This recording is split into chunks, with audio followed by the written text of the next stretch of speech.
Chapter 1 Writing. This story has a lot of rhyming words. This story इस story है जो ये कहानी में has a lot of rhyming words. Rhyming words होते हैं जिनकी साउंड राइम करती है, मिलती जुलती जिनकी साउंड आती है. तो इस स्टोरी में ऐसे बहुत सारे राइमिंग वर्ड्स आए हैं एज ए पोएम डज, जैसे कि एक पोएम में होता है. इस स्टोरी में ऐसे वर्ड्स आए हैं. Can you write out some parts of it like a poem. Can you write out, क्या आप लिख सकते हैं सम पार्ट्स, कुछ हिस्से of it like a poem, इसके कुछ पार्ट्स को आप ऐसे लिख सकते हैं एक पोएम की तरह, एक कविता की तरह. So that the rhymes come at the end of separate lines. So that इसलिए द राइम्स, जो राइम्स है, come at the end of. Separate का मीनिंग होता है अलग लाइनें, यानी कि हर जो अलग अलग लाइन होगी हमारी पोएम की, उसके एंड में राइमिंग वर्ड्स आने चाहिए हमारे. क्या आप ऐसे उस पोएम को लिख सकते हैं जिसके लास्ट में सब में राइमिंग वर्ड्स आए. For example, Patrick never did homework, too boring he said. Patrick never did homework. जो पैट्रिक है वो कभी होमवर्क नहीं करता था. Too boring he said. और वो क्या कहता था? Too boring, बहुत उबाऊ. उसका क्या कहना था कि होमवर्क बहुत ज़्यादा उबाऊ है. उबाऊ होता है, वो क्या कहता था पैट्रिक, इसलिए उसे वो अच्छा नहीं लगता था. Patrick never did homework. Patrick कभी होमवर्क नहीं करता था. टू बोरिंग ही सैड, वो कहता था कि ये बहुत उबाऊ है. He played basketball and hockey and Nintendo instead. He played, वो खेलता था, बास्केटबॉल, बेसबॉल या फिर बास्केटबॉल भी बोल देते हैं इसको, एंड हॉकी, और हॉकी खेलता था, एंड निंटेंडो इंस्टीड, और क्या खेलता था इसके बजाय वो, निंटेंडो एक वीडियो गेम होता है. तो यहाँ पे आपने देखा राइमिंग वर्ड में क्या आया लास्ट में, यहाँ पे सैड आया है, यहाँ पे इंस्टेड आया है. He played baseball and hockey and Nintendo instead. Sad, sad and instead, ये इसके राइमिंग वर्ड्स हैं कि वो बास्केटबॉल और हॉकी खेलना पसंद करता था और वीडियो गेम खेलना, जो होमवर्क करना अच्छा नहीं लगता था. इन सब के बजाय उसे गेम खेलने अच्छे लगते थे. जैसे ये हमें एग्जाम्पल दिया गया था, अब यहाँ पे हमारा आंसर है. तो ये हमने अपने आप फॉर्म किए हैं, हमने इसको एक पोएम में कन्वर्ट किया है इन वर्ड्स को. जो हमारी पोएम में राइमिंग वर्ड्स आए हैं, हमने वो इसमें इसका आंसर दिया है.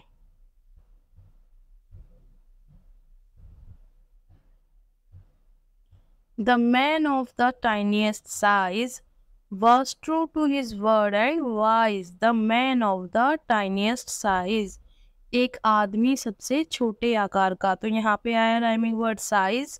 was true to his word and wise. was true, कैसा था वो, अपने वादे के अनुसार उसने अपना काम किया था ना. was true to his word, वो उसने अपना वादा पूरा किया था. एंड वाइज, और वो कैसा था, बुद्धिमान था.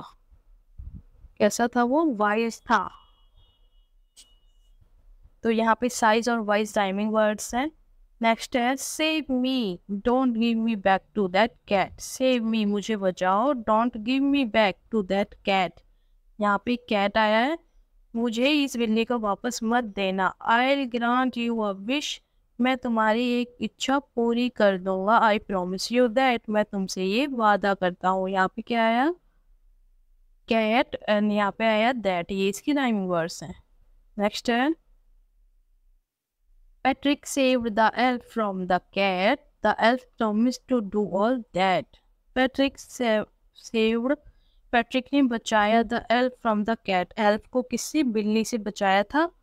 The elf promised, elf ने प्रॉमिस किया, वादा किया, to do all that, कि वो उसका सभी काम कर देगा, वो सब कुछ उसका कर देगा पैट्रिक का. तो यहाँ पे cat एंड दैट क्या है, ये हमारे राइमिंग वर्ड्स हैं. तो इस तरीके से हमने line by line rhyming word को यूज करके इसे एक पोएम की तरह हमने बनाया है. नेक्स्ट है B, look at these sentences. Look at, मतलब जो हमें ये सेंटेंसेस दिए गए हैं हमें इनमें देखना है। नंबर 1 है टू बोरिंग ही सैड, बहुत उबाऊ ही सैड, उसने कहा बहुत उबाऊ। नेक्स्ट है number 2 cleaned his room did his chores, cleaned his room अपना रूम की सफाई की, डिड हिज चोर्स और अपने दैनिक उबाऊ कार्य किए।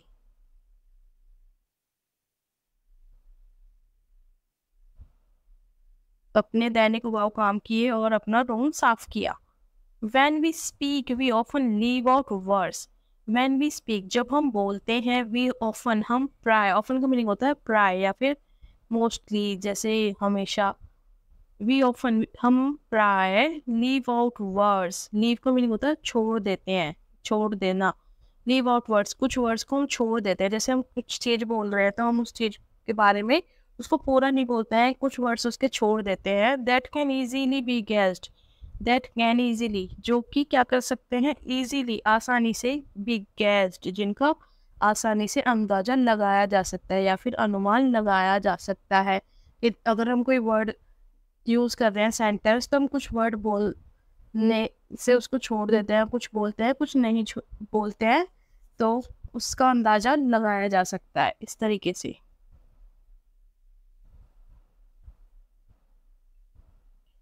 We do not do this, ऐसा हम तब नहीं करते, when, जब, we write unless we are trying to write as we speak, when, कब, we write, जब हम लिखते हैं, unless we are trying to write as we speak, जब हम बोलते हैं तो हम वर्ड्स को कुछ को यूज़ करते हैं, कुछ को गैस कर लेते हैं, बट लेकिन जब हम उन्हें लिखते हैं तो ऐसा हम तब नहीं करते हैं। एज इन द स्टोरी, जैसा कि स्टोरी में भी दिखाया गया है, क्योंकि लिखने के लिए एक हमें प्रॉपर उस चीज़ को लिख के बताना पड़ता है कि हम क्या कहना चाह रहे हैं, बट बोलने में हम कुछ वर्ड्स को यूज़ करते हैं, कुछ को नहीं करते हैं।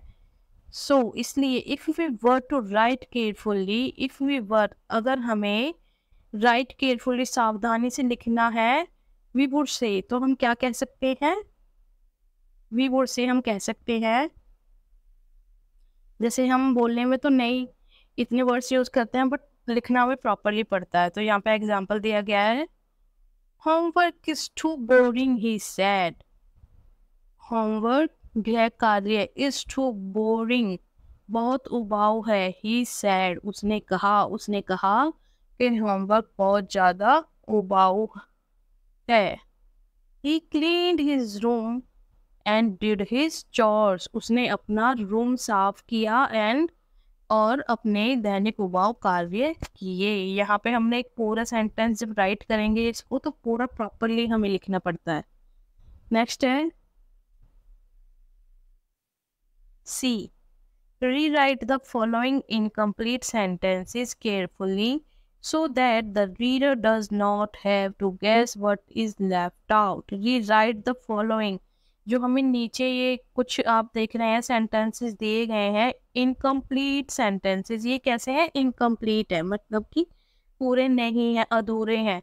केयरफुली, ध्यानपूर्वक, सो इसलिए, that the reader does not have, that the reader जो पढ़ने वाला है, does not have to guess, इनका अनुमान नहीं लगा पाए, does not have to guess, उसे इनका अनुमान नहीं लगना चाहिए, व्हाट इज लेफ्ट आउट, के क्या बचा हुआ है, कि ये वर्ड्स जो दिए गए हैं ये अधूरे हैं, ताकि पढ़ने वाले को इसका अंदाजा ना लग पाए।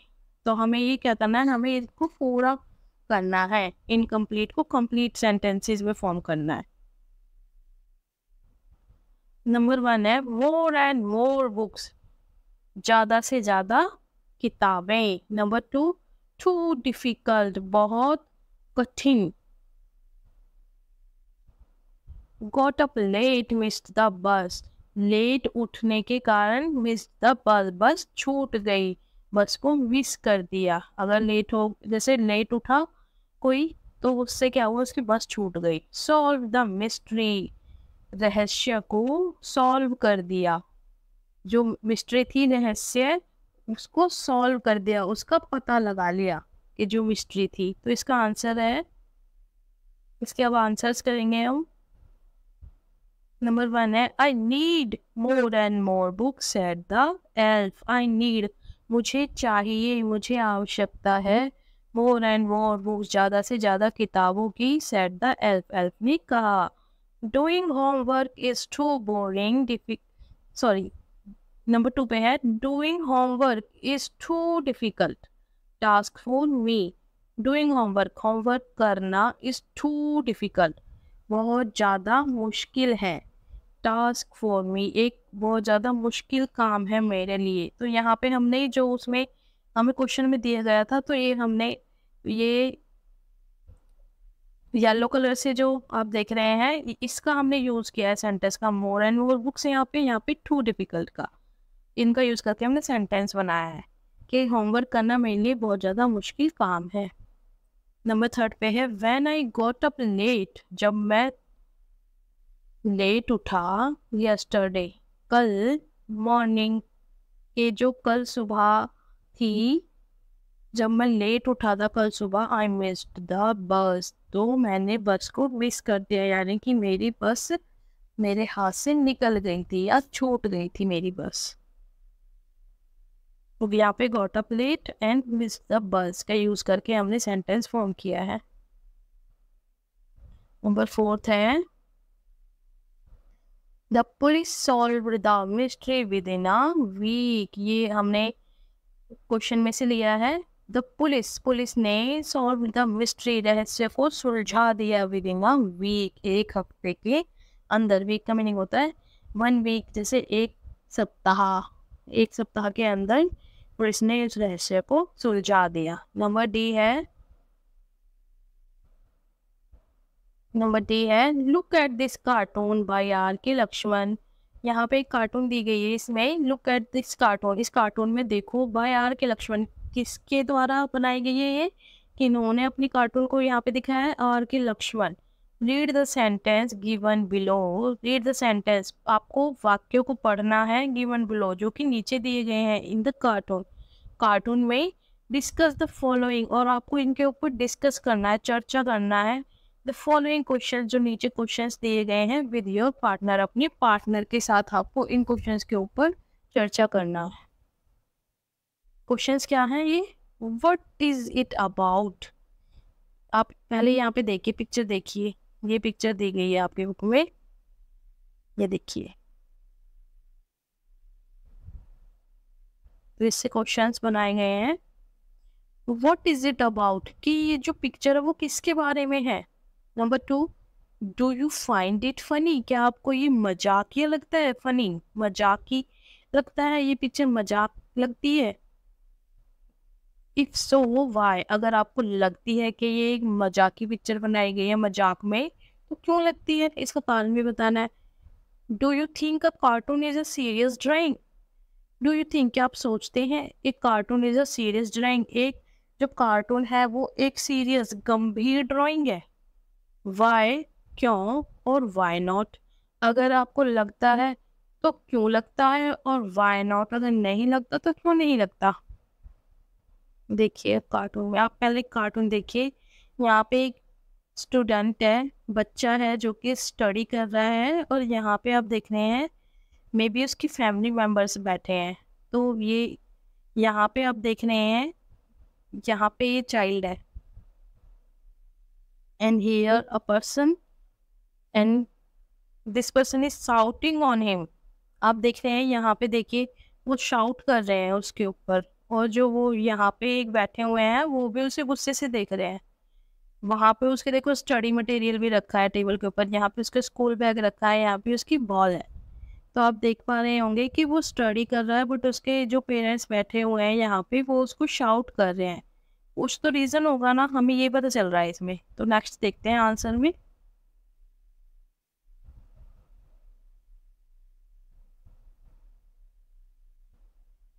देखो यहाँ पे कुछ लाइन्स पे दिए गए हैं, get on with your homework, the sums, the composition, history, geography, chemistry, physics, and stop reading the laws against child labour. Get on your homework, कि ये क्या कह रहे हैं कि अपना होमवर्क करो। द सम्स, जोड़ना, द कॉम्पोजिशंस, जो कॉम्पोजिशंस होती है ना, आपने देखा होगा कि किसी चीज को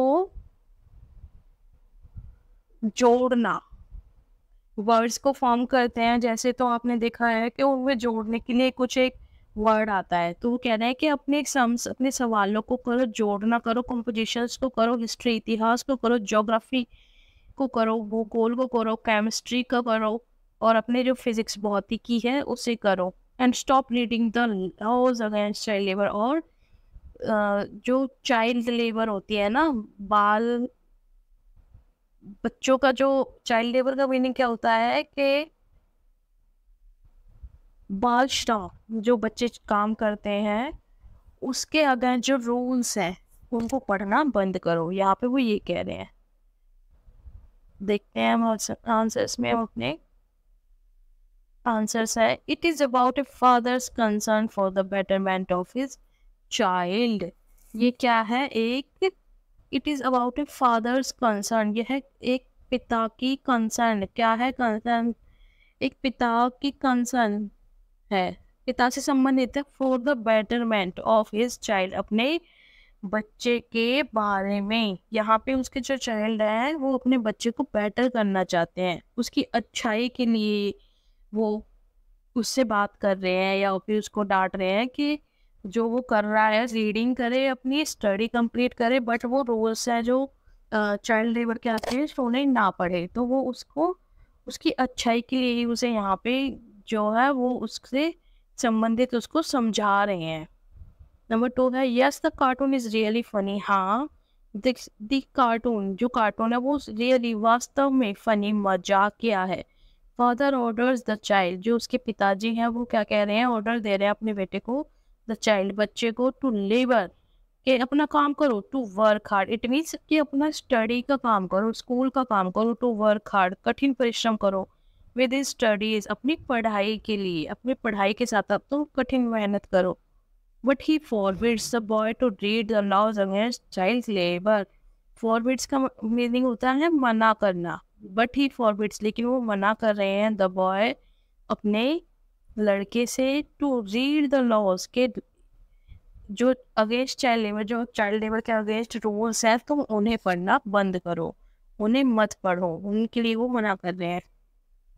नंबर 3 है, एक cartoon is chiefly means to make us laugh. एक कार्टून इज चीफली का मीनिंग होता है मुख्य रूप से mean to make us laugh. इसका मुख्य रूप से क्या, कार्टून का क्या मकसद है? मुख्य रूप से टू मेक अस लाफ, हमें हंसाने के लिए ये कार्टून बनाई गई है। It is also a serious drawing, लेकिन यह एक गंभीर ड्राइंग भी है। ड्राइंग को चित्रकला बोलते हैं, एक गंभीर चित्रकला भी है, इन वन सेंस, या फिर अगर हम सोचने या फिर किसी की एक सोचने की क्षमता या परख को भी हमें दिखाती है। It draws our attention to some problem that affects us all. It draws, ये क्या दिखाती है? इसमें क्या दिखाया गया है? अवर अटेंशन, हमारी जो अटेंशन है, ये हमारा ध्यान भी आकर्षित करती है, टू सम प्रॉब्लम्स, उन सब कुछ समस्याओं के प्रति, दैट अफेक्ट्स अस ऑल, जो कि हम सभी को प्रभावित करती है, जो हम सबको प्रभावित करती है, ये उनके प्रति भी हमारा ध्यान आकर्षित करती है ये ड्राइंग।